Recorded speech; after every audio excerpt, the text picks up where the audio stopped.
بناوی خۆی بەخشندەی میهرەبان سڵاو لە بینەرانی کەناڵی ئاسمانی پەیام وما ئەرسەلناکە إلا ڕەحمەتەن للعالەمین. خۆشحاڵین بینەرانی بەڕێز و خۆشەویست لە حەڵقەیەکی تری بەرنامەی ئەمڕۆدا بە ئێوەی بەڕێز و خۆشەویست گەشتینەوە. هەوڵ دەدەین لەم بەرنامەیەدا قسە لەسەر ئەو باسانە بکەین کە لە چەند هەفتەی ڕابردوودا لە ناو جیهانی ئیسلامی موسڵمانانی وروژان بەرامبەر بە سوکایەتیکردنیان بێڕێزی و تەشیر بە پیرۆزیەکانی ئیسلام دەپرسین ئایا ئەوەی کە لە چەند هەفتەی ڕابردوودا لە فەڕەنسا گوزەرا بەرامبەر بە کەسایەتی پێغەمبەر صلی الله عليه وسلم ئایا هەڵمەتێکی ڕێکخرا و دیسپلین و بە بەرنامە بوو یاخود ئەمە پەیوەندی بە باسێکەوەیە کە پێوتێت لە چوارچێوەی ئازادی بیر و ڕادا. ئایا پێویستە مسلمانان چه هەڵوێستێکیان هەبێت لە بەرامبەر بێڕێزیکردن بەرامبەر بە پیرۆزیەکانیان. خی گەورە دەفەرمێت وەلەقەد کەڕەمنا بەنی ئادەم، ڕێز لە ئینسان نراوە. ئایا لە چوارچێوەی ئەم تێگەیشتنەدا لە قورئان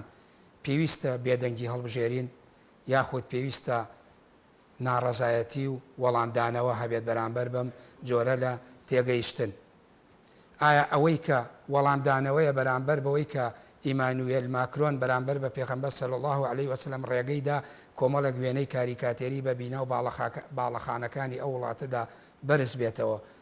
سوکایەتی بوو بە پێغەمبەر یاخود دیسانەوە دەیڵێنەوە ئەمە جۆرێکە لە حڕیەتی ڕەئی و ئازادی بیرروڕا و تێگەیشتن؟ هەوڵ دەدەین ئێمە لەم بەرنامەیەدا قسە لەسەر ئەم باس و تەوەرانە بکەین بە میوانداری بەڕێز مامۆستا دلێر ئەحمەد گەرمیانی. سپاس مامۆستا کە لەم بەرنامەیە ئامادە بوویت. دەمەوێت دەواازەی بەرنامەکەمان بەوە دەست پێ بکەین ئەوەی کە ئەبینرێت لە جیهاندا بە شێوەیەکی گشتی و بەشێ لە جیهانی ئیسلامی و کوردستانی خۆشمان لە چەند ساڵی ڕابردوودا ئەگەر ئێمە بگەڕێنەوە بۆ ساڵی 2005 کاتێکە لە دانیمارک سوکایەتی کرا بەرامبەر بە کەسایەتی پێغەمبەر لە ڕێوێنەی کاریکاتێری و دواتر لە نەرویج و لە سوید و لە وڵاتی فەڕەنسا بۆ خۆی ئەو وڵاتە ئەوروپیانە، یعنی بەرامبەر بە بەشێ لە مقدس و پیرۆزیەکانی ئیسلام هەڵوێستیان هەیە یاخود قسەی لەسەرەکەن پرسیاری لەسەر دروستەکەن یان ڕەخنەیانەکەن. ئەکرێ بڵێن ئێمە ئەمە هەڵمەتێکی ڕێکخرا و بە بەرنامەیە یاخود ئەمە لە چوارچێوەی ئازادی بیر و ڕادایە؟ الحمد لله والصلاة والسلام على خير خلق الله محمد وعلى آله ومن والاه، أما بعد، رب اشرح لي صدري ويسر لي أمري واحلل عقدة من لساني يفقه قولي. ما صاحب الرز من پێشەموش زۆر دەستخۆشیتان لێکەم بۆ ئەم هەڵوێستەتان کە وەکو مسلمانی هەستان بە واجبی شەرعی خۆتان. خی گەورە پاداشی خێری جەنابەت و باقی ستافەکە بدات و پشتی کامیرەش و کەناڵی پەیامیش. سەبارەت بۆ پرسیارە، یعنی ئەو پرسیارە من زۆر بە ضروری ئەزانم نەک لە بەرنامەیەکە و پاشتریش و مسلمانان ئێمە بگەڕێنەوە بۆ سەر ئەسڵی قورئان و سنت لەبەر ئەوەی بزانین خوای ڕەب العالەمین کە خوایەکە ئەرحەم الراحمینە، خوایەکە لە ناوەکانی ڕەئوفە، ڕەحیمە، زانایە، حەکیمە، عەلیمە، دانایە. خوای پەروەردگار عەزە وەجەل هیچ ئەمرێکی بە خراپە نیە. إن الله لا يأمر بالفحشاء إن الله يأمر بالعدل والإحسان وإيتاء ذي القربى. هەموو ئەمرەکانی جوانە، بەڵام خوای پەروەردگار عەزە وەجەل بەو زانای و حەکیمی خۆی هاتووە دوژمنی خۆی، دوژمنی پێغەمبەران، دوژمنی دینەکەی، دوژمنی شوێنکەوتوانی دینەکەی لە قورئانە ئەوەنە بەڕوودی باس کردووە، تەنانەت دوژمنان خۆیان کە ئەم بەرنامە ئەخوێنن ئەزانن، یعنی جاری وا بووە منافقەکان ترساون چپەیەک بکەن نەوەکو قورئان کەشفیان کات، کە منافق ئیتر بەشی ناوەی کافرەکانە، ئیظهاری ئیمانەکەن لە دڵۆ کافرن لەگەڵ سەرکەوتنی کوفارن. کەو شایەتەکەم لێرە چییە؟ ئەم حەقیقەتە نابێ مسلمان من زۆر کەڕەت ئەو تێبینیم هەیە زۆر براوایان زانتی کاکە ئێمە هەندێک حەقائق هەیە کە خوای ڕەب العالەمین باسی کردووە، وای زانتیە من ئەگەر نەیەم باسی کەم ئەوە دوژمن لە من ڕازی ئەبێت. ئەو پێش من لە جاری وایە لێ خۆمان لە بەرنامەکە چاکتر شارەزان. بۆیە گرنگی ئەم باسە چییە؟ بۆ خوا لە قورئانە زۆر باسی کردو، بۆ پێغەمبەری خوا صلی الله علیه وسلم صفاتی باس کردوون. لەبەرەوەی ئەوەی دوژمن نەناسێت ناتوانێ خۆی لە پیلانی بپارێزێت، ئەوەی دوژمن نەناسێت ئەمین ئەبێ لە پیلانی ئەکەوێتە شیباکیوە ئەکەوێتە داویوە لەگەڵ ئەوەشە دەرگای بۆ ئەکاتەوە ئینسان کە زانی دوژمن گەماڕۆی داوی دەرگای بۆ ناکەی تۆ سقت پێنیە خۆتت بۆ ئامادە کردووە ئەمینیت لێی نهێنی خۆت ناخەیتە بەردەستی لێرەوە من ڕۆمە سەر قەزەیە کە ئایا ئەم مەسئلە ئێمە لەبەرەوەی ئەوان ڕاستەکەن حەزیان لە ئازادی ڕەئی و حەزیان لە سەلامەتە و حەزیان لە مەمەسم کوفار و مشرکینە نەوادر ناڵێن دائیمەن تاک دەرئەچێ ئینصافی هەیە بەڵام ئەسڵ لە کوفر و شرک و ئەهلی کتاب کاتێککە من خوا بۆم وەسفەکات منێن بە بەپی وەسفەکەی خوای گەورە معاملەی لەگەڵا بکەم ئایا مەمەسەوەتانی ئەوە ئێمە ئەگەر پێغەمبەر ئاسا سەڵات و سەلامی خوای لەسەر بێ کە کەمالی بەشەریەت سەیدی وەلەدی ئادەمە پێغەمبەر ئاسا بین کە صاحبی ئەو ئەخلاقە بەرزەی کە خوای رب العالمین عز وجل فەرمێ وإنك لعلى خلق عظيم ئەگەر واش بین ئەو کاتە ئەوانە ڕاست ئەکەن ئەیانەوێ ئێمە گلەیان لە هەڵەمانە مبەرڕمان داواتە دەستەوە یا ئەسڵی دژایەتی دینەکەیە ئێمە ئەبێ ئەوە بزانین ئەگەر پێغەمبەر ئاساژ بین سەڵات و سەلامی خوای لەسەر بێ کە ئەو پێغەمبەر خوای گەورە خۆی پەروەردەی کردەوە إنك لعلى خلق عظيم لەگەڵ ئەوە یەکەم شتێ پێغەمبەر بیبیسێ صلی الله عليه وسلم بەسم ئەگەر واش بین ئەوان هەر دژایەتی خوا ئەکەن پێغەمبەر دینەکەی خوا اینجا دژایەتی شوێن کەوتوانی پێغەمبەر صلی الله عليه وسلم یعنی غەریب نییە مامۆستا ئارام ئەمە بێحیکمەت نییە پێغەمبەر صلی الله عليه وسلم هێشتا نازانێت چی ڕووی داوە نازانێت لە غاری حیرا گەڕاوەتە دواوە دێتەوە بۆ ماڵ زەممیلونی دەثیرونی دوای ئەوەی کە دڵ ڕاوکێکەکەی ئەڕوا نازانێ ئەم شتە چییە يا خديجة لقد خشيت على نفسي لصحيح بخاريها أيش فرمي شير رويدا دعاء أي بي سي فرمي كلا أبشر والله لا يخزيك الله نخير وانية مجدبي لتو والله إخوائي پروردگار دست برداري تو ناوي خزي يعني دست لسركوتني تو الله أقريه ما نشر مزاري شاتو لا أهل سنة خزي يعني إعانة ونصر عكس يعني خذلان دست القرتن لسركوتنت والله إخوائي پروردگار دست برداري تو ناوي إنجا صفات جوانا كاني بيغمر باسكا صلى الله عليه وسلم كابو بيغمر صلى الله عليه وسلم لبيش أوي ببي بيغمر صلى الله عليه وسلم رازقو أمين ودسباكي ناو قريش بو كشي قريب وحل كردون لتمني بسبين صالية إيسا تنها بويك يكم آية اقرأ باسم ربك الذي خلق بويدا أبا زيد خديجة علي بابرين بلاي برازاكم بيكي يا ورقي كري نوفل أنفر من صحيح بخاري تدري جميع باسناكم أدي بون باسك برازاكم كبوي باسكات أفرمي يا ليتني كنت جزعا يا ليتني كنت حيا ئای خۆزگا من گەنجێکی بەقوەتە بووم خۆزگا لە ژیانە ئەبووم بۆ فەرمیێ حینە یخرجوکە قەومک ئیذ یخرجوکە قەومک لە ڕیوایەتێکی تر پێغەمبەر صلی الله عليه وسلم زۆر سیر بوو لای ئەم پێغەمبەرە دەستپاکە ئەم ئەمینە ئەم سادقەی ناو قوڕیش هێشتا هیچ ڕووی نەداوە تا بڵێم کاکە وەڵام مبەڕێ دراوەتە دەستەوە لەبەرەوەی مسلمانان ئێمە بیزانین لەبەرەوەی وا نەبین هەموو جارێ مبەڕر بۆ بێ باوەڕان بێنینەوە گەر مسلمانێ بکەوێتە هەڵەوە لەگەڵ هەڵە هیچ مسلمانێکی شەنین دواتر بە درێژی باسیەکەم بەڵام تۆ بێی هەموو جار هەر سەرلۆمەی خۆت بێ بڵێ کاکە گیان بێ ئاگا بووی لەو زوڵم و ستەمی ئەمانەی کە قورئان باسیەکات اینجا پێغەمبەری خوا صلی الله عليه وسلم فەرمێ ئەوە هەم مخرجیە ئایا ئەوان دەربەدەر مەکەن تەماشای ئەم جوابە بکە مامۆسای خۆشەویستم بۆ هەموو برایەک بیبیسێت هەموو خوشکی هەموو تاکێکی مسلمان فەرمی نعم لم يأتي رجل قط بما جئت به إلا عودي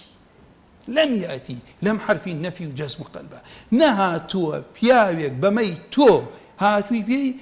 إلا دجايتي كراوة وإن يدركني يومك أنصرك نصرا مؤزا أقر من بقى من روجي تو أو روجي كيتر دجايتك ريبي چند با هيزو پشتیوانیت کەمو سرد خەم ئەمە من ئەمەم بۆ کردە ئەم پێشەکێ بۆ بەڵگەکان لەبەرەوە من ئەڵێم تکاو من ئەمەم زانی رسول الله صلى الله عليه وسلم کە لە طائفیش بەردباران ئەکرێ و ئەخلاقی مسلمانە تعدا ناکە لە کافری محاربیش دفاعی خۆیەکە حەقی خۆی ئەسێنێ تعدا مخالفەی شەرع ناکات پێغەمبەر صلى الله عليه وسلم يقول اللهم اغفر لقومي إنهم لا يعلمون كواب الليرة بزام خوي رب العالمين شيمان فيه فرميت خوي رب العالمين عز وجل هوال معنا داتي أم هوالانا قرنقن لبروي مسلمان بزان يدجمني خوي بناسيه أفرميت وكذلك جعلنا لكل نبي عدوا من المجرمين همو بيغمبران خوي پروردگار بشريت تاقية كاتو سنتي أمدي نوايا خوي قورا آدمي خلق رضا الشيطان لبرانبري هالصاوتو خو آدم هیچی نەکرد بوو بەرامبەر شەیطان بەڵام ئەم شەیطان مخالفەی ئەمری خوای کرد کبر و حەسەدی هەبوو ئەو خەڵکش بەرامبەر مسلمانان ئەخلاق جوانی دەستپاکی خەڵکێکە هەر ئازادی لە هەر شوێنێ حڕیەتت بدرێتێ ماوەیەکی کەم ئەوانەی کە حەزیان لە ڕاستی حەزیان لە دەستپاکیە حەزیان لە گەندەڵی نییە ئەوانەی کە حەزیان لاوەیە کە میلەت بە ئازادی بژی بە ڕاستی لەسەر فیتڕەتی خۆی ڕاست کات شوێنی محەممەد المستەفا ئەکەوێ کەوا بوو لێرە قورئان وامان بێفەر مێخوای پەروەردگار چۆن وەصفی باسی نێرانی ئەم دینەمان بۆکە ولا يزالون يقاتلونكم ولا يزالون بۆ صفەتی ئیستمرارية حتى يردوكم عن دينكم إن استطاعوا ما فەرمی ناڵێ ئیدا لەبەرەوەی بۆ ئەوەیە کە ئەو شتە بێتە بوون بەڵام ئین بە ناڕەحەتی دیە بۆیە فەرمی بە بەردەوامی ئەجەنگن لەگەڵتانە تاوەکو پاشگەستان بکانوە لە دینەکەتان ئەگەر بتوانن بەڵام بۆ لەبەرەوەی هەندێک کەسەیە لەبەر ترسی لەبەر برسێتی لەبەر دنیای لەبەر کورسی لەبەر برسێتی لەبەر ترسی چی ئەکات بە پاشگەسە بێتەوە تحملی هەڵگرتنی ئەم قەزیەی نییە اینجا لێرە مامۆستای خۆشەویستە ماساکە خوای رب العالمین فەرمێ یا حەسرەتە على العباد ئەمە لە ڕۆژی قیامەتە نەدامەت ئەکێشن بۆ ئەوەی کە هیچ پێغەمبەرێ ناتوێت لە جیهاتیان کرد چونکە ئیتر ئەو کاتە ڕۆژی حقیقەتەکان دەرەکەوێت ڕۆژی جەزا ئەمڕۆ ڕۆژی حساب نییە ئەمڕۆ ڕۆژی عەمەلە ما يأتيهم من رسول إلا كانوا به يستهزئون هیچ پێغەمبەرێک نهاتووە إلا استهزائیان پێ کردووە کەوا بوو مامۆسایەکی ئاینی جەمعێکی ئیسلامی زانایەک لەسەر مینبەر بیەوێ بڵێ کاکەگیان وەڵامی شوێن کەوتوی پێغەمبەرم صلى الله عليه وسلم بسم الله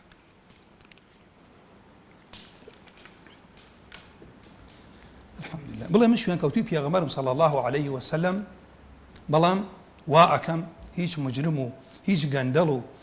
هیچ زاڵم مستەمێک لەی لێم نەبێ والله ڕێگاکەی ون کردووە باش مامۆستا دلێ من ویستم ئەوە بڵێم جەنابی ئەم پێشێکیت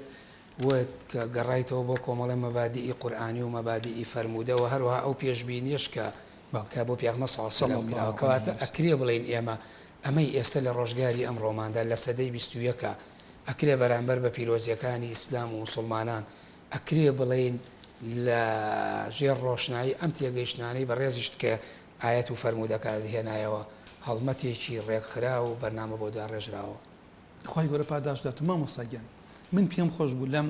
بەرنامانەی سرخوازانە چەند حەڵقە لەوە ئەچیەکە بتوانین حەقی بدەین کاتەکەشمان لەو چێکەم بێ هەر لە دوو حەڵقەیەک هەڵدەین کۆتایی پێبێنین من کە خوای پەروەردگار عەزە وەجەل پێغەمبەرەکەی صلی الله عليه وسلم پێش هەموو شت طبیعەتی دینەکە شارەزا بووە یەکەم شتێ سروشتی دین ئەم دینەی تۆ زاڵم ستەمکار گەندەڵ خوێن ڕێژ ئەم دینەی تۆی قبوڵ نییە باشە تۆ شوێنی پێغەمبەرکەی صلی الله عليه وسلم خوای گەورە فەرمێ بسم الله الرحمن الرحيم ألف لام ميم أحسب الناس أن يتركوا أن يقولوا آمنا وهم لا يفتنون ئەمە بەشێکە لەبەرەوەی صادق ڕازگۆکان لەگەڵ دینە دەرکەون لەگەڵ ئەوانەی کە دینیان بۆ بەرژەوەندی خۆیانەوێت کەوابوو من لێرە ئەو پرسیاری جەنابەت کردت حەز ئەەکەم زۆربەی کەڕەت بە ئاەت و حەدیثەکان قسە بکەین لەبەرەوەی من ئەمە قورئانە نەیارانی ئەمە ئەی خوێنن دراستیان کرد مامۆستا ئارام لەوە چێکێ لە کتێبە زۆر ناودارەکانی جیهانی ئیسلامی و غەربی ئەم دنیایەسا ئەو کتێبە بێ کە فەهرەسی حەدیثی نووسە بێ باوەڕەکان داهێنیاوەکە بە دوای حەدیثێکا بگەڕن بە پیر بگەڕێی بە کەلیمە بگەڕێی بە مەزدەر بگەڕێی بە مەوزوع بگەڕێی بیدۆزنەوە وانێ ئەوانە ئەزانن چی ئەکەن بەرچاوڕوونیە و بەرنامەیە چۆن قورئان پێمانە فەرمێت خوای پەروەردگار عەزە وەجەل فەرمێت سەبارەت بە ئەو پرسیاری کرد حەزەکەم ئاەتە بخوێنم كذلك ما أتى الذين من قبلهم من رسول إلا قالوا ساحر أو مجنون كذلك يعني آبا وشيوي كإسا بيباوراني قريش دجايتي توأكن أما برنامج بيش كافر كان لها مزمرية كدواتريش بو خلنا فرمي إلا قالوا ساحر أو مجنون إلا وتو يعني هيك أنا دوزيتو هيك أنا دوزيتو إيسا چەنەها خەڵکە بووە بە 10 ساڵ بە 15 ساڵ خۆیان ئەزانن ئیتیهامی ئەکەن خۆیان ئەزانن تەنها لەبەرەوەی کاریگەری هەبووە دینی بە جوانی گەیاندووە دینێ بەو شێوەیە کە دین هەندێک خەڵکی احتیمالە زەرەری بۆ دینەکە زۆرتر بێ نەک دوژمن لەوەشێ خۆی هەندێک خەڵک دروست کات هەر لەبەرەوەی دینەکە ناشریکە بەس ئەوانەی بە جوانی بە ئەخلاق بە ئەدەب بە حیکمەت بە بیێرانەش يعني حقيقة بنا بربس لبردم قندلي دزي ظلم ستم كفر الشرك سكردن بخوا وبيغمبر صلى الله عليه وسلم خوي بيرودغار عز وجل كابو باسينا كاز اوان خوان لو شي حزيان لو بيقول الله ببرنامج زان بيغمبر خوا ساحر نبوه ازان بيغمبران جادوگر نبوه الله ازان شيت نبو حاشا او بيغمبران الله اتواصوا به اما ما بس نديرو اي اما انبياء باورانا امجلاري يكيان كردو دانيشتون بما وصيتيان بو بويا غوابكن طبعا لبروي هر لبداية كفر أوابن برامبر بيغمبران وشون كوتواني بيغمبران صلاة والسلام يخوان لسلبية التواصل بيخواي قارب زان ببرسيان أمجلاري يكيان كردوه بل لزماني عربي حرف إضرابي يشبهوتيه يعني أولنية بلان خاليها وبش يعني بل هم قوم طاغون لبرو أمانة ياخيب للراسي ياخيب لبرنامج خوا ياخيب لبيغمبران كواب أما شكو قماني تيانية أم ببردوام برنامجك بيا أشن خواي رب العالمين بأسلوبي توكيد فرمية إن الكافرين كانوا لكم عدوا مبينا بلوشي ما صار مسخر قبل باشا نوشي آياتي قرآن كإنساني مسلمان عندي لزانانا فرمون أجر ما نجي ختمي أنا كهجري خوانده والقرآن كردوه هم ما نجي بقى ما يتاني ما دوباره بكين لبرو دجمناني خواب ناسي دجمناني بيغمبران خواب فرمي ألف لام بك يتسر اسمي بك يتسر جمع لزماني عربي يفيد العموم كافر بعام خواب رب العالمين فرمي كانوا لكم عدوا مبينا دجمنك يا أشكران إيواش خو من أما أيزانم بەڵام لەولا بە ئەخلاقە جوانەکەی ئیسلامیش تەعاملی لەگەڵا ئەکەم کە دەوڵەتێک بێ هێستاوی مسلمانان بێنیە حرامە کەسێک بۆنی بەهەش ناکە زوڵم لە یەکیان کاو بیکوژێت ئەمە بابەتێکی جیاوازە بەڵام ناسینیان کافر دژمنی مسلمانە وەکو خوای پەروەردگار عەزە وەجەل یعنی ئەگەر کات هەبێ ئەمانە مسلمان بظلام أما آية خواهي قوله فرمي كيف وإن يظهروا عليكم لا يرقبوا فيكم إلا ولا ذمة لا آية فرمي لا يرقبون في مؤمن إلا ولا ذمة وأولئك هم المعتدون كسر كون سرتانا خزمايتي وعهد وعد لا يعني كابو توي مسلمان بزاني إلى قال كي معاملة أو أجاي خزمايتي ما صاد الإرخو لقرآن شابنا مبدئي أويتيا كأوي أسل الدنياي تعظى بيوتي إنسان دوستي والرياض قلتن لكرامة إنسان قرآن فرمي ولقد كرمنا بني آدم يعني بشيوكي قشتي تعيني أوي نكردو بروادار يا إيمان دار يا مسلمان شو زانم هركا هيجي دياري نكردو الله إنسان بني آدم يعني شون يعني أبو شيوي السيريان بكري ومعاملي شون لقلب بكري لكاتك خدا خوي ريزينا ولا إنسان والله إخوة باداش داتو والحمد لله باش أمان بي أملا أولا وتوي واني او كاتك كردني من ازاك انا كاتك ما بي سي بي زور بابت دستگان خوش به ك تولم له ايتي خوي پروردگار فهم ولقد كرمنا بني ادم تجمل لهم لا والله ما ندوج منه ابي بيان ناسين تماشا كما مصابيه سو بيرون سره واحد حزم كرد هندي اشارات بي بكم زور خوي رب العالمين فهم يرضونكم بافواههم وتأبى قلوبهم واكثرهم فاسقون امانه كداني شن لقلتها بوتو بۆ خۆیەتی جاری واهەیە بۆ خەڵکەکەی خۆیەتی کە ئەوێ خۆی ئازاد بێ حڕیەتی بێ شتێکی بەڵام بۆ تۆی مسلمان هیچ ڕێگەیەکت نادات ئەوەی لە دڵێتی خوای پەروەردگار عەزە وەجەل ئەفەرمیێ قەد بەدەت البەغضاء من ئەفواههم بەڵام بەخوا ئەوەی لە دڵی ماکرۆن و هاوشێوەکانی هەیە قورئان ئەفەرمیێ وما تخفي صدورهم ئەکبەر ئەوەی لە دڵیانە گەورەترە ئەمە بوغضەکە قەوتە سەر زبانی إمام عثمان فما فيك يظهر على فيك لبر أويك من أمي أو بلامك حتى إك الزعماء يهود الله نحن لا نخشى الاشتراكيات سر ومسر ولا ما قلت بقى ما بمزان أوان برامبر يما الاشتراكية كان ناترسين ولا الثوريات ولا الديمقراطيات أما هم يختارن أوت مسلمان والي كان بمانني في يوم ما كان الدين كمان برنامج كامل إخوة دورة خنو حيفنية كسية شوين كوتو رسول الله صلى الله عليه وسلم خوال أسمان وبستوسية صالي ربق برنامج كامل بو بني بنعمتي خوي باسكا تبري شوين برنامج تذكر كويس شوين برنامج بشر نسيتي بتناوي أنا اشتراكي ناوي أنا ديمقراطي ناوي أنا هرشي وهذا برنامج خوي جورا بيني جاء فرمين نحن فقط نخشى الإسلام كابو أما أوش أجريته بو إيما كأترسن ليشيا شو كان إسلام عزت بو قومك أكرينيته إمام عمر فرمي عرب قومك ذليل بو أعزنا الله بالإسلام فوالله أجر عزت من ببيع إسلام بيه خوا ذليل ما نكا يسبست دولة ذليل كابو اللي أنا من حوق حقته بو أمانة أبي بزانين لبر أو يبرها بالريزة كم أوي أبي رازيان كات خواي رب العالمين كتيمان أجيلي دلي بشر شعر زايا يميل نبون يناو تبون أفرمي ولن ترضى عنك اليهود ولا النصارى حتى تتبع ملتهم والله هرشي بكينات وان الرازيكي أبقر إلا يكشت نقدي نكشت لدس بدي شوين كوتوي أو بيت شوين كوتوي أو بي بوا كابو حركة بينيت يهود ونصارى لهر مسلمان يقر رازيبون لهر جمع يقر رازيبون بزانا وخوار راسه فرميت أو جمعة دروكا أو جمعة بردز برداري أو حقيقة ممكن شرع باسيكا أبو لهرشان والله بسيارك النيوم أو هات مستر والله أميد لبر أوي زور بريس زور بابندي وبيوستي بدقة كانوا وشيانا كيتوا يعني أكريب لين أو دقانيك لهمويان سياقي تايبتي خوان هبوهات ونتخوار وآنيك في صلى الله عليه وسلم لموقعي خوانا فرميتي أكريها بهمان سياق بواقعي كي تريش بهنينو سيارك خوالي الرازي إما لا تفسيره يا سايك معنية أفرمي العبرة بعموم النص لا بخصوص السبب عبرت بوتانية دايكي ما ندرى من الوانك عائشة رضي الله عنها ونكدوه أو بو قاف لقي في غمر خداك صلى الله عليه وسلم خوي بتاقد إمام أبو بكر بتاقد دعاء خوي قال بخير جراي آيات التيمم دابزي أو آيات التيمم يتربو هموس سردمي كأو زرري هبوبوت يا أو نبو يا أو كمبو أو تيمم يا كسي نخوش بو أو كاتت مشاكي العبرة بعموم النصوص العبرة بعموم النص لا بخصوص السبب خواي رب العالمين بعظمته فرمي ولن ترضى لن زانان أفرمون بو تأبيدي أو زمنية كباسي لأكريت ما بس مشي بو يسبو دنيا بو قيامت بو ناقات قيامت ما بس مشي حتى عند العلماء رأي بو تأبيده ولن ترضى عنك اليهود ولا النصارى حتى تتبع ملته تاوكو شوين يا النكبي يعني ما كان زور خواي يقول فهمي قد بدت البغضاء من أفواههم وما تخفي صدورهم أكبر يبقى شيء كلام نصارى ود كثير من أهل الكتاب لو يردوكم كثير زور يعني بو لبرو هم جاري وتو معنا إنسان جاري واهي بيباوريشة والله مدس باكا جاري واهي بيباوريشة سخاوتي هي بيباوريشة لا نوسينيا كسيكي توانايا بيباوريشة بلام لا روبنا وبغيرته أمانة إنساني مسلمان نات وحتى كافريك محاربني حكم جواز كافريك محاربة يهودي كظلمنا كجواز لا يهودي ظلمك بلام كوابو إيما بس لا أو ناكي النوادر كان أو نوادرانش حكمي عن جوازه بو إلى دولة إسلامية شدوات الباس كم كافر لسر كفري ناكو جريت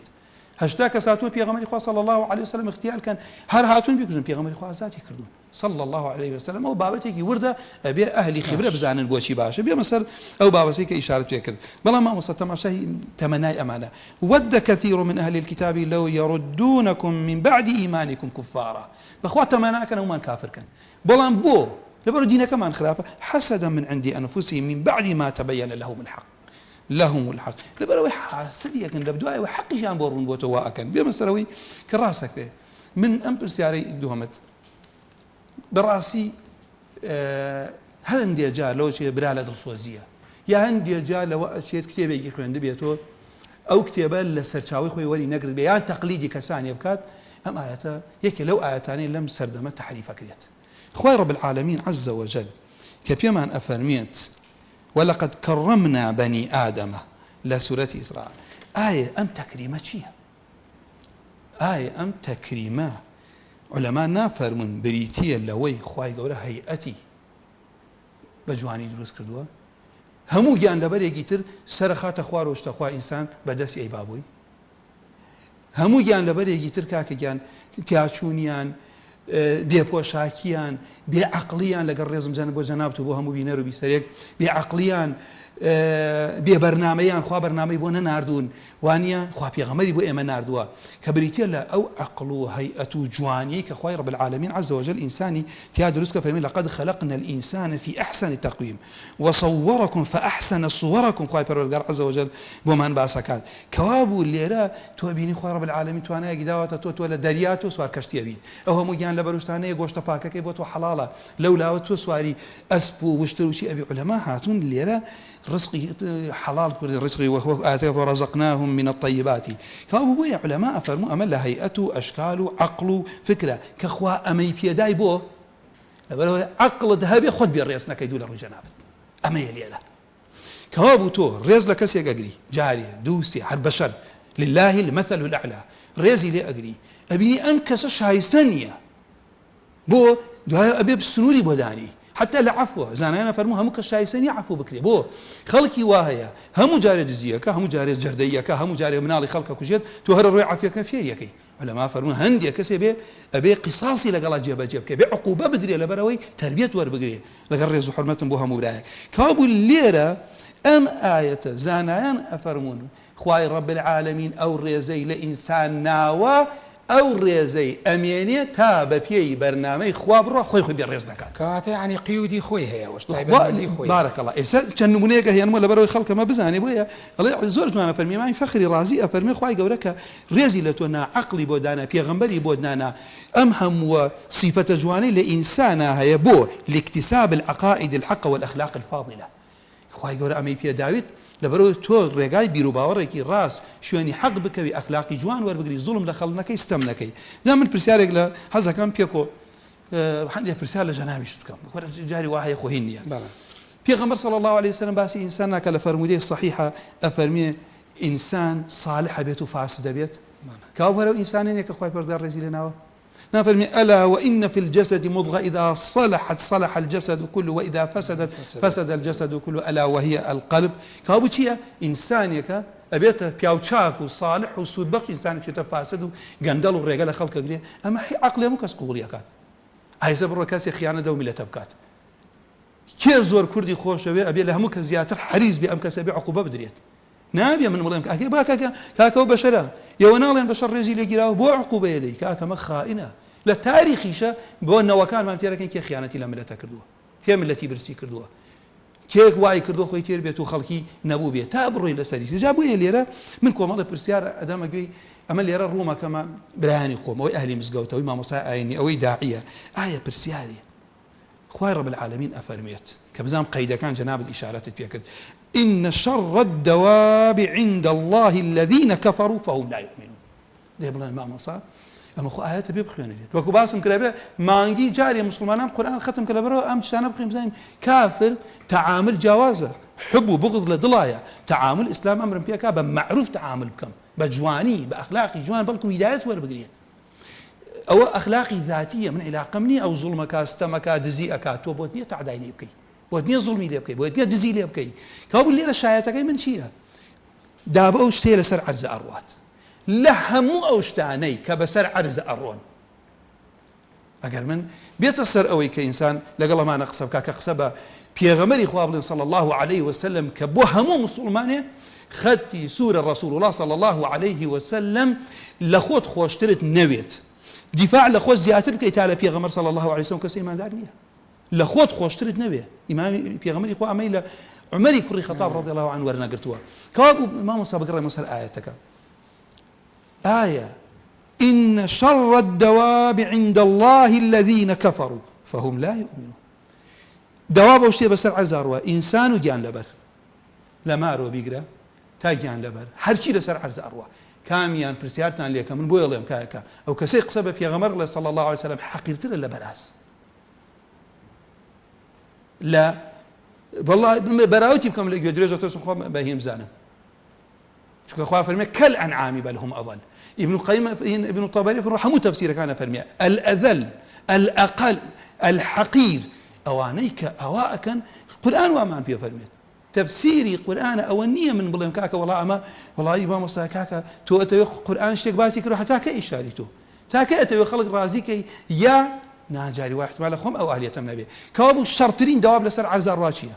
إخوة رب العالمين فرمي الذين كفروا لا إخوة پروردگار كين أو جان لبرانن كعقل يعني أو حكم تاقي كرنا يعني بروني آياتك أو ندوا على كم إن شر الدواب عند الله الذين كفروا فهم لا يؤمنون شر خراب ترين يتركابوا من ناظم أمانات شاور كاك ما وصل بشريتي عن بدبخت كردوه من كاتب برنامج كما جينا لو فلسفة ناودار أهل إنصافنا قصيان ديال ماليه بشرية قرزاري محمد صلى الله عليه وسلم باشا ما وصبا منيش بآياتي شي بيروس أو كاري بريست بكم بوي بابتك تيرو تسلبي لا خزمة القرآن ئەش فەرموویە فمن شاء فليؤمن ومن شاء فليكفر ئەگەر ئێمە بێت و ئەمە بۆ نمونە ئێستا کە ئیمانوئێل ماکرۆن دەگوترێت کە ئەو دووسێ جارەی کە باسی لەو وێنە کاریکاتێریەکان کۆ ناوی پێغەمبەری صلی الله علیه وسلم نێناوە ئایا ئەمەش ناچێتە ناو چوارچەوەی حڕیەتی ڕائیەوە ئازادی بیر و ڕاوە کەوتۆ ئەتەوێ بەپێی مەبدەئی ئاەتەکەش بێت دوو ئاەتت ئیشارە دووە من کرد هەردووکی وەڵاهی مسلمانان تەحریفیان کردووە ئەگەنە ئاەتەکە زۆر بوون لە عهدی ڕسول الله صلی الله عليه وسلم خصوصی خۆی هەیە ئەو ئاەتە هەر ئەم زەمانە من ئەسەفە خۆم هەندێک کەس تەحریفی کردو ئێستا ڕۆینە خزمەت ئاەتەکە کە دەست خۆش بێ ئەم بەرنامە توانیمان بێتەوە ناڵێم خەڵکی شوەری نەگرێت دوو کەس ئەمە ڕاست بێتەوە مانای ئاەتەکە چۆنە کە ئاەتمان هەیە بۆ تەبەڕاکردنە لەکم دینوکم وەلیە دین بۆ تەبەڕاکردنە تۆ بە کوڕەکەت ئەڵێ کوڕم کە بە قسەت ناکا بڕۆ چی ئەەکەی بیکە ئەمە مانای وانی ڕێگە داوە چیەکا بیکە تەبەڕای لێ ئەەکەی لەو ئیشەی اینجا بەڵام مامۆستا بەخوا هەزەکەم ئیکتیفا تەنها بەو ئاەتە نەکەم و ئاەتە ئیمامی تەبەری گرنگە چکە ئەو ئاەتەش بە شێوەیە کە سەر لەسەر حڕیەتی ڕێی و بیر و بەس هەر لەبەر زۆر جارە بۆ تەقویەکردنی هەر ئەم بابەتە اینجا ئەو ئاەتی لەگەڵ ڕابشکەم تەماشاکە ئیمامی تەبەری کە شەیخ المفەسرینە ئەفەرمیێ إن شر ما دب على الأرض عند الله الذين كفروا بربهم فجحدوا وحدانيته وعبدوا غيره خراب ترين شتي لسر عرزا بروا شر ترين أوانا لا إخوة كين أوانا كإنكاري وحدانيتي إخوة كان غير إخوة قولا أبرسل باشا من ألمت ما مساو إخوة رب العالمين كأخوة أمر ما فيك أفرمي وقولوا للناس حسنا إهر إخوة بردار خويني أفرمي أم تحسب أن أكثرهم يسمعون أو يعقلون يوا أزان أمان أبي سنيان عقليان بكاريان إن هم إن لرب معناه ما إن هم إلا كالأنعام بل هم أضل سبيلا أما قصي خوايا أو أنا لا أجل خرابترن أو رجعت يعني تبع أما من خواي پروردگار عز وجل وأن بيلا يصير جاري وهي من ليرو وزور جار الله مسلمان ودياب من على كمان پروردگار كين لسلام ولا أبراء جاري وهي إبراهيم مسلمان نيجا كين لمزجوتين لسر توبيان يا دور ياري شادو كان بباورن خليكن يقع عاجز ابن أما لا ما نداوى لا أساسي أو خوشويستي لسر أساسي شي بيت برايا كان يجا أهلي مزجوتا إنجا خواي پروردگار عز وجل خواي رب العالمين أو كسانيك علمكو أكنوا لبري أكن إيشي بيناكن والله من دين بشرم ناقات خلك واي لو شيء خلك واي منيش لي ربي قوم المال بترسي ولا كاكا يعني مو شلون آيات أنا يسا إخوان أما آيات القرآن ما أنقانا إخوان تفسير كي بهموز زبان التفسير كراوة نهار كان إخوان هاتي أنا اللي ما ورتلي إخوانا إخوان قرأ فلما مثل الذين حملوا التوراة أو أنا كتشيبوا توراتي أنا هالقرد لبريان كدو ثم لم يحملوها بلام هالقردنا كان شيبوا إيشان في نكرت القرآن وعمل هاتوه هوني بس ما وكم منالك بس بيخوانتو نزان دعواي شي ليكا بلام كأم توراتين لبرك الباشا كمثل الحمار يحمل أسفارا بئس مثل القوم الذين كذبوا بآيات الله والله لا يهدي القوم الظالمين بئس مثل القوم الذين كذبوا بآيات الله أخوة بسكا أما بيانيكات السرشيت بيهنا برشاوي خوات أمنو من أبوتا خلقي سريع تيبكا أخوة بسكا يدريجي أملاو أولاي بربوانيا لكتيب بس ما عنده بونكي بو معنيته هيش استفاده لي ناكت او زانانيك او علميان تنها بو دنيايا ايشي بيناك نانزانن بو شي هاتو اما تشبيه خوايا بويان خوا بنامام دا بعكسك شو ما مص اگر خواي قرب المشرك نجسه من الله او تكريما لك يا امام موسى ابراهيم نمزاني ما موسى ابراهيم عفوا او تكريما خواي رب العالمين فرمي إنما المشركون نجس فلا يقربوا المسجد الحرام كابو أو ضبطيك جناب الإشارات تفكر ما بس أويا قيدي خوي هي إخوي قالوا فرمي مشرك أجر نفسك أخون بس يوني دس يغلق بيت نجسي معنويش بيت تعبيرك أو كسيك أخوة بالرئيس دروسي كرو عقلي بيداوة خوي هاتوا مخالفة أو خواي كردوه برنامج إخوة ورين ما إخوة وبيغمرك إخوة معنويا خوي نجس كردوه كابو تكريمك إلا دزدا خوي بردقار فرميت باسك كومالي خلق فقلنا لهم كونوا قردة يعني آية كان زورن كلم رو من نام يسترحموا يبخيانم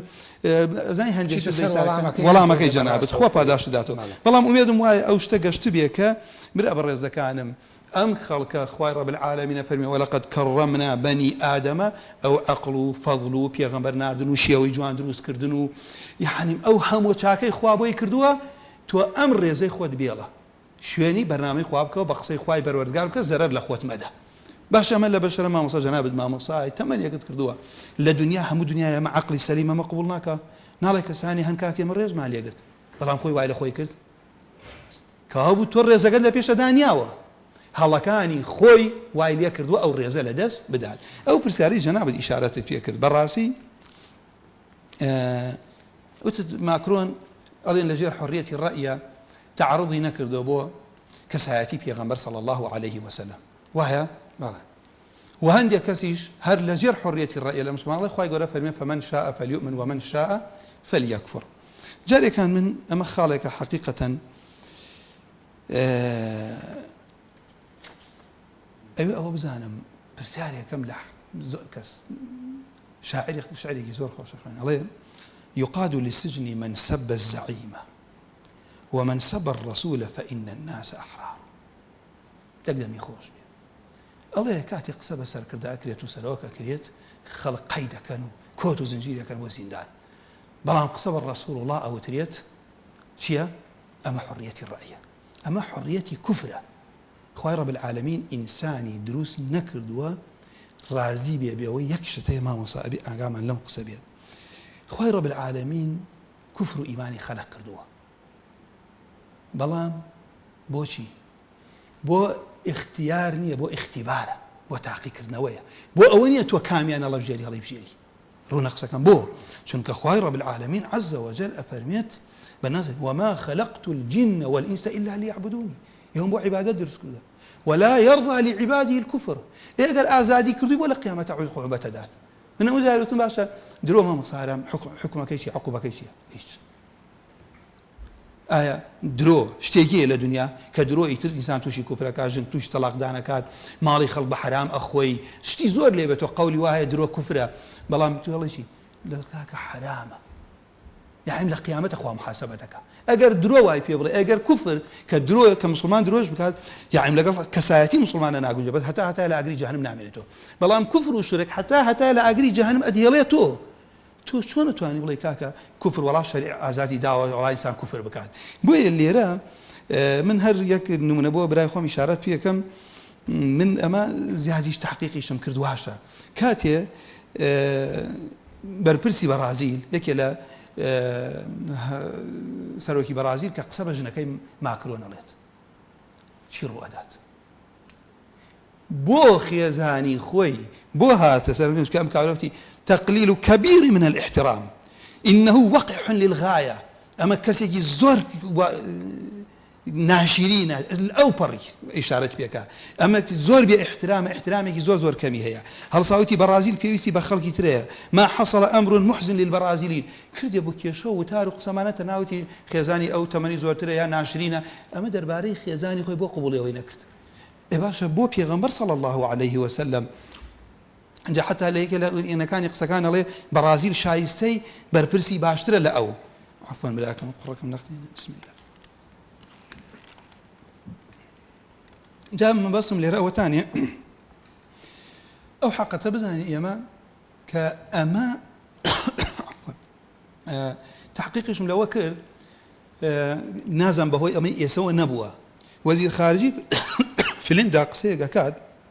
الله ما عدت أفهم شيئا يعني خليك وام لياتو خليك من تينا كم لشت بو الله كاتي عندما نسخر من السود كاتي قال طب الرش بيسكان لكن بيمان الله ما عنصرية دمار جيريتية كاتي قصب يهود لين بيمان الله أما معاداة للسامية تجاهتي كدين السامية كاتي رخنا لا أفرتا قرين بيمان الله كاكي أنا متحيزي جنسية أما بياو سرورية بلام كاتي قصب دين إسلام علين وعندما نسخر من المسلمين نسمي ذلك حرية التعبير أما ناونين حرية التعبير أما أو حقيقتك كلا ضلي أنا أهلي إنصافي أن جاجار دي حقيقتك أليت إن جابوا براسي ما وصيان من أمي إشارة بوبكم بيشويك من برا مصر آياتك فمن شاء فعل من أمي توزيك ما وصاقة كورتي بكيته ولا بيكاتك هاوكاري ما ناكا والله وإن لم بتوانين تو طواويك والعمك بوي كوتاي ببرنامج ما بين وبتوانين لبشي دومي برنامج إن شاء الله دريجة خالد رازي من أليم أما أو حريتك بو ديني إسلام هي و ئەو کاریکاتی کە دژی پێغەمبەر صلی الله عليه وسلم و حڕیەتی کوفرە بەڵام بۆ کەسێک نییە لەوێ ئیهانە بە یەهود بکات وایوانە لێرە شایەتی قسەکەم چیە؟ ئەمە قاعیدەیەکی ئوسولیمانەیە ئەو کەسەی ڕازی بێ شتێ بکرێت حکمی ئەو کەسەی هەیە کە ئەو ڕازیە استهزاء بە ڕەسوڵ الله بکرێت حاشای پێغەمبەری خوا صلی الله عليه وسلم وەکو وایە خۆی کردێتی هەر یاسایەک بێت قاعیدەکەماڵێ الرضا بشيء كفعله الرضا بشيء كفاعله ئەو کەسەی ڕاضی بێ لە کردەوەیە کەسی ڕازیە کەسێ بکوژرێ کەسی ڕازیە استهزاء بە پێغەمبەر بکرێت صلی الله عليه وسلم ئەو کەسە خۆی فاعلەکەیەتی بە تایبەتی کردە سەڵاتیە بێ پێغەمبەر صلی الله عليه وسلم گەرچی بێ بڕواش بێ یا بڕواداریش بێ ئەمە یاسایەکی دینە ئەو کەسەی کە ڕازیە شتێک بکرێ کەسێکی بێ بڕوا ڕازیە بچێ کەسێ بکوژرێ ئەم قاتلەکەیەتی ئەم ئامرەکەیەتی ڕازیە دزیەک بکرێ ڕازیە استهزاء بکرێ بە پێغەمبەرەکەمان وانە کە لە سەدا 8.5 بۆ من ویستم نوێ جەنابەت 8.5 لە ئاهلی فەڕەنسا مسلمانن ڕازی بە سەروەرەکەیان بکەیت یعنی استهزائی پێ بکەیت بۆیە من لێرە ئەو حەدیثەی پێغەمبەر باسەکەم صلی الله عليه وسلم پێغەمبەری خوا فەرمی صلی الله عليه وسلم بۆیە ئێستا کەسێ لە ماڵە دانیشتووە نەک پشتیوانی بکات لە کوردستانەوە کەسێک لە ماڵی خۆیەوە دانیشتووە ڕازی بێ بەو فعلە حکمی ئەو کەسەی هەیە لە ماڵی خۆی دانیشتووە ڕازیە باشە مامۆستا ئێستا ئێمە لە عالەمی ئیسلامیە گە سیرکەین لە هیچ شوێنێک بە شێوەیەکی ڕاستەوخۆیی ئیسلام حکم ناکە یا قورئان حاکم نییە ڕازیبوون چییە یعنی چۆن گزارش لە ڕێی خۆی بکە ئایا بە قسە بە هەڵوێست چوزانم بەداخەوە یعنی زۆر جار ئەمانە هەندێ بیری تەنانەتون ڕەوی و تێکدان و بەشێک لەوەش کە پێوترێ تونند و تیژی بەرامبەر بەوانەی کە سوکایەتیەکەن ئەوانەشی بەرهەمێناوە بۆ خۆی ئایا ئەبێت چی بکات ئەگەر بەشێکی خۆیان دروستی نەکەن ئەتەنها وەکو فەرمودەکە فەرموێ بەدەست و بە زمان و دواتر بە دڵ پێی ناخۆش بێ وەذالک ضعف الإيمان کە یعنی کامە لەمانە بارەکەتە حکمی ئیسلامی جوانە دوت خۆ ڕازی بوون لە دڵە خوا پێزانێ وایە بەڵام کەسێکی وایە ئاڵاگەی هەڵەکات کەسێکی وایە سەردانیەکە پشتیوانی ئەکات وایوانە کەەوە ئەسڵەنی تاکی مسلمانە بێرە تەبڕا بکات لە هەر کەسێک بە زمانە باوەکەیم والله بایکۆتکردنی بایکۆتی بکەیت کاکە کەمترین شت هەل لە ناخۆ لە ناخۆ ئینسان کە شتێکە بینێ پێی ناخۆشە لە ناخۆ حەسرەتێکی بۆ دێت باشە زەرام جاری وای کیلویە تەماتە زەرە دەکا بێت تااقەتێک ڕوویتیەکە ئەگەر عەقیدەی هەبێ و باوەڕی بە پێغەمبەر بێ صلی الله عليه وسلم ئەمە چۆن قوڵەکە برا یاریشی نابینی ئەی دۆڕێنێ تا مانگی خەفەتە خوات کەەوە بێت تاقی قسەکردن بە ڕەسوڵ الله صلی الله عليه وسلم اینجا من بێ کەسێ بێ پشتیوانی بکات لە کەسێکە بۆیە ئەو کەسە حکمی ئەو کەسەی هەیە کەوابوو لێرە برا بە ڕێزەکەم ئەو حەدیثەی پێغەمبەر پێم خۆش بۆ نمونە لەوانەیە زۆر جار مامۆساگە وەڵامەکەت بیر نەچێ وەکو کۆتا قسە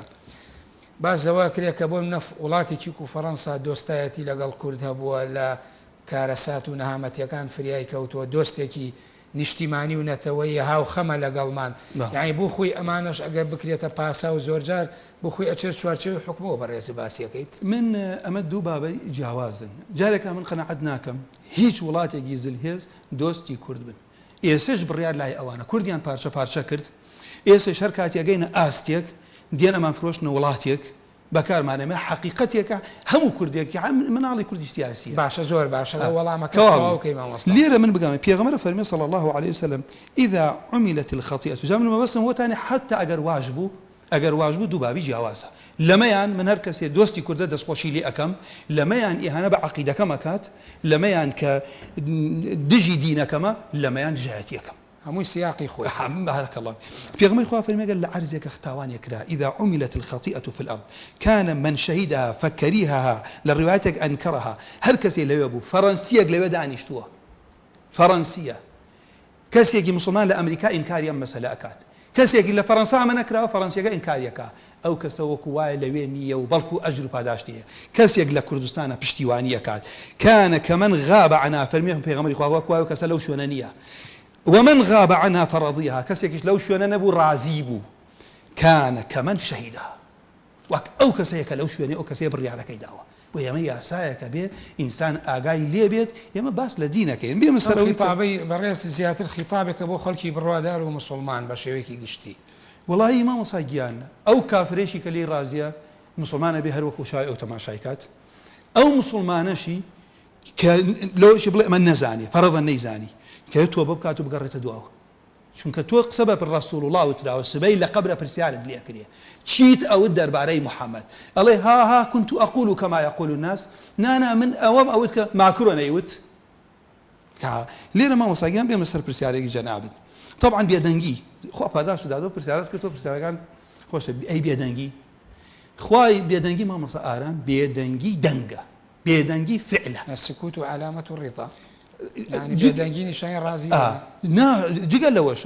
لە زەواجش بەکار دێت ئافرەتێکە کە کەس بوو بێدەنگ بوو دیارە ڕازیە بەڵام زۆر جارەوەی خوا بۆ دەنگە ڕازیە بە واقعەکە خوا بارەکەڵڵا خوا بۆ لعنەتی لە بەنی ئیسرائیل کرد لعن الذين كفروا من بني إسرائيل على لسان داود وعيسى بن مريم ذلك بما عصوا وكانوا يعتدون كوتا آياتك فرمشي لبئس ما كانوا لا يتناهون عن منكر فعلوا لبئس ما كانوا يفعلون وابن حجر فرميه خواي رب العالمين فرميه نهي عن لمنكر ناكر بيه دنگ بون خرابترين فعليان خرابترين صنعيان كرت بيه دنگي إيشا مسلماني هر بيد ناكر برو كاكا لايكك زيادة كي بيني خوتو خوايا تۆڵەیان لێ بسێنی خوای هیدایەتی پیاوچاکانیان دەی خوای مسلمانان سەرخەی ئەمە قبول نەکەین کاول لێرە ئەبێ ئینسان خوا ئاگای لە دڵە مێمە سەر پرسیارەکەت فمن شاء فليؤمن ومن شاء فليكفر وایە مۆساگیان ئەگەر بە مجمەلی تۆزێ وەختە زۆر بەسەری ئەڕۆم لەسەری لەبەر دڵی جەنابەت خەی ناکە مامۆساگیان من شێخ تۆلەفی قسەیەکی شیرین ئەکات ئەفەرمێ خوای پەروەردگار ئەوجد الخير والشر للاختبار لا للاختيار خوای پەروەردگار کە شەڕ و خێری خەلق کردووە بۆ ئەوە نەبووە کاکەوتی ئازادن شەڕ ئەکەن یا شەڕە لە بژێن یا خێر بۆی تاقید کاتەوە بڵێ شەڕ مەکە خێر ئەنجام بدە موحد بە کافر مەبە پرسیارێ خوای رب العالمین ماری دروست کردووە ژەهری هەیە و هەنگیشی دروست کردووە هینی هەیە ئایا خوای رب العالمین نامان پارێزی خۆ لەوە خۆمان بپارێزینەوە بەکەش بەکاربێنی شیفایە ئەو سمە و ئەمی چییە ئەمیش شیفایە کابوو لێرە تۆ بڵێ وەڵا خوا لەبەرەوە دروستی کردووە کاکە من نەچوم ئەوەشە خۆم نامۆ تاقیکردنەوەیە ئیشی خوای گەورە کابوو لێرە ئەم ئایەتە مامۆساگیان ئەم ئایەتە بۆ تەهدیدە بە کورتی پێ دەڵێم بۆ وەعیدە هەڕەشەیە ئەگەر وانە بێت چونکە کۆتایی ئایەتەکە طبعا ناوی زانایانت بۆ نایەنم ئیبن عەباس ئیمامی عەلیە مفسرینە ئیبن کەثیرە طەبەریە ئەفەرمون مەبەست لەم ئایەتە التهدید والوعید والزجر والنهي ابن عباس فرمون نابين خوای پەروەردگار عز وجل إنما هو تهديد ووعيد وقد بين أن ذلك كذا هل آياتك خوا بيمان أليد أما بو اختيارني خوای گەورە فەرمێ إنا أعتدنا للظالمين نارا بۆ ئەوانەی کە بێ باوەڕن ئاگرم ئامادە کردووە ئەگەر خوا شتێک ناک اختیارت ناداتە دەست شتێک عەزێتدا لەسەری کەوابوو لێرە فمن شاء فليؤمن ومن شاء فليكفر خوا ئەمر ناکا بە کوفر فليكفر ئەمانە کۆمەڵی ئاياتن لە قورئانە فەرمی اعملوا ما شئتم بڕۆن چیەکەن دەبێت وڵای وەڵا خوای رب العالمین ڕێگەی داوم هەر چیەکەم با بیکەم ئەمە بۆ هەڕ تهدیدکردنە قورئانە فەرمێ ولا يرضى لعبادي الكفر هەر تەماشاکە خوا ڕازی نییە کوفر بکەی ڕازی نییە چۆن ئەمری پێەکە کەوابوو ئەو ئەمرە تهدیدە چۆن مامۆسا ڕوونتر پێغەمبەر فەرمی صلی الله عليه وسلم إن الوالد أوسط أبواب الجنة باوكتان خيرترين درجاي بهاشتا فمن شاء فليحفظه ومن شاء فليضعه من أبي بلهم بيغمر صلى الله عليه وسلم فرمي آزادي كردو ملاك أجر حقي باوكتان بيشيل كان بيكن أجر آزاد بيشيل كان ينجي بجيه كان كستواني وتفسيرك ما وصى ما شئت يعني قال بي أو كقرآن فرمي لا إكراه في الدين وتبتوب زيدين بسر خلق ناسب يعني أميش كليرة كفر إيمان دار بو خوي هركز بو خوي ري خوي بقري آزاد أما شتو قال بو هكذا بلين لو أنا بينريك أو برسيارة بكابل جا خلوا له آياتي كشف فرمي لا إكراه في الدين بوشي ما وصل لا إكراه في الدين لا إكراه في الدين معناه يوانية دين ومسلمانان بو فتوحات يعني أكرت بو نشر دين إسلام نبو پیغمبر صلى الله عليه وسلم لما كبونا راحت كرا شي كرد لما كبيغمبر إخوة صلى الله عليه وسلم شتي خراب أبو أهل مكة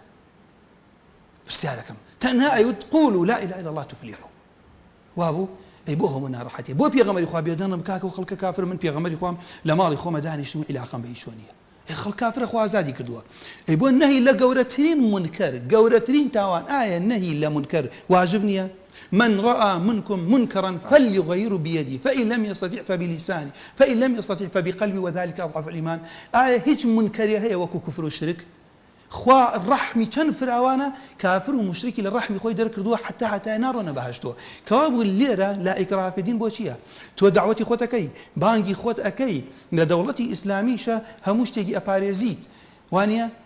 أبوتاني كي العدل أم إسلامتها يسبوه بومز قوتا كان لوراتاني لو راتاني كدوايا داگیریان کرد لە فتوحات ئیسلامی هیچ مزگەوتێکمانە مامۆیان ڕوخان بۆ کەنیسەکان وەکو خۆی ماوە بۆ معبەدی غەیرە مسلمانان ماوەتەوە تۆ نایەی بە زۆر بڵێ کاکە گیان چی ئەبێ ئیمان چوارچەوەی ئازادیایەوە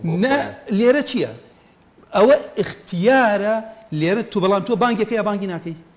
پێی ئەڵەی بمرێ ڕۆیتە ئاگر یا ناڕۆیتە ئاگر ڕوونە قسەکەم ڕاستە ئایا ئازادە بەیانی ئەو کابرا خۆی چۆنی بێت حتا لە دەوڵەتی ئیسلامی شەوێ پابند بێت لەبەرەوەی کە لێرەوە ڕۆشتون بۆ دەوڵەتی فرس بانگیان کردوون بۆ ئیسلام بۆچی بووە بەروتێتی خوای گەورە ئێمەی ناردووە خەڵکی لە إن الله بعثنا لنخرج العباد من عبادة العباد إلى عبادة رب العباد دو بابي جیاوازە بەکەوابوو نابێ من بڵێم چییە خوا ئازادی کردە خوا حرامی کردووە واجبە لەسەر ئێمەش دعوەتی خەڵکی بۆ بکەین اینجا زۆر باشە من ماوەم نەماوە وەڵامەکانی تۆ پرسیاری زۆری دروست کردووە بۆم لەوانەیە بەشێ لە پرسیارە گرنگەکان و تاوکاری ئەم بەشەمان لە بەشەکانی ئایندا تەواو بێ ئەگەر یعنی دوا قسەی خۆت بکەی لەسەر ئەم بەرنامەیە بە کورتی من کۆتایی بە بەرنامەکە دێنم وەڵاهی مامۆستا من ئەوە بڵێم ئەم دیفاعکردنەی لە پێغەمبەر صلی الله عليه وسلم شتێکی اختیاری نییە ڕوونە ئەوە نییە من بڵێم کاکە هەر مسلمانێک دانیشتۆ لە ماڵی خۆی بڵێم کاکەوە کێشەی من نییە ئەمە ئەوەی مسلمانە ئەڵێ لا إله إلا الله محمد رسول الله واجبە لەسەری پێغەمبەر سەرخات واجبی شەرعی چونکە پێغەمبەر صلی الله عليه وسلم کە ئیستهزایی پێکرا پێی ڕازی بووی لە دین دەرەچیت خوای رب العالمین کەسانێک دەرچوون بۆ جیهاد لە مەدینەوە ڕۆشتون بۆ تەبوک لەوێ شەو دانیشتون وتیانە چەند قسێک هاتە سەر زبانیانە ئیمانداریش بوون چەند قسێک هاتە سەر زبانی باش ئێمە پێغەمبەر صلی الله عليه وسلم وعدی پێداوین بڕۆین کنوزی کیسرا بەدەستێنین و ئەوە تا ئێستا لێرە ناوێرین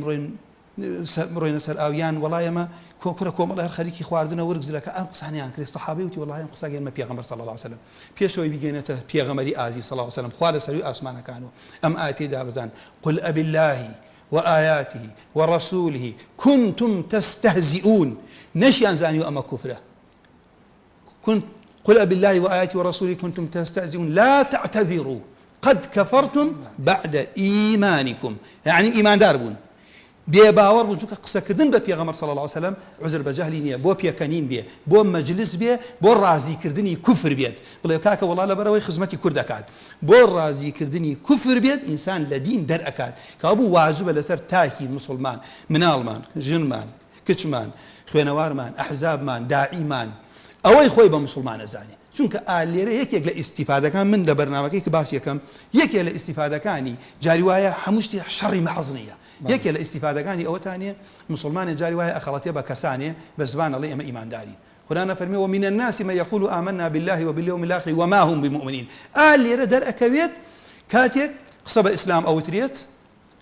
زۆر بێدەنگە کاتێ مسلمانی هەڵەیە ئەکات دێتە سەرخەت دژی ئیسلام قسە ئەکات باشە زۆر سپاس بۆ مامۆستا دلێر گەرمانی بانخوازی ئیسلامی سپاس دەکەم کە لە بەشی یەکەمی بەرنامەکە لەگەڵمان بوویت هیوادارم لە بەشی دووەم بتوانین تەواوکاری ئەم بەرنامەیە پێشکەشی بینەران بکەیت خوای گەورە پاداشی ئێوە باقی بەڵێ بینەرانی بەڕێز و خۆشەویست بەم شێوەیە هاتمە کۆتایی بەشی یەکەمی بەرنامەی گفتوگۆی تایبەتی ئەمڕۆمان تا بەرنامەیەکی تر بەخوای گەورە و میهرەبانتان دەسپێرم کاتێکی خۆش بۆ هەموو لایەک